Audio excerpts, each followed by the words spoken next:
Hello guys! So ayan, magluto tayo ng cravings natin na sopas. So mag-a-add lang ako dito ng cream of mushroom para mas creamy ang ating soup.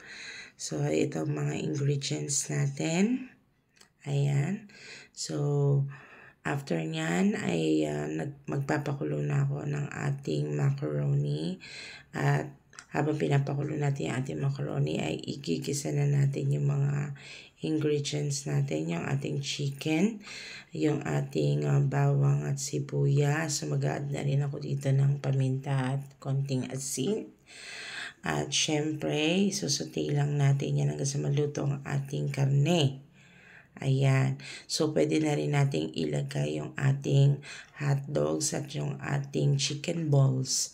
So, ayan. Isusutay lang din natin yan hanggang sa maluto. At pag kumukulo na, ilagay natin yung ating gatas. Ayan. So, malit lang na gatas nilagay ko dito. Ayan. At pwede na rin natin hintayin kumulo at tapos na.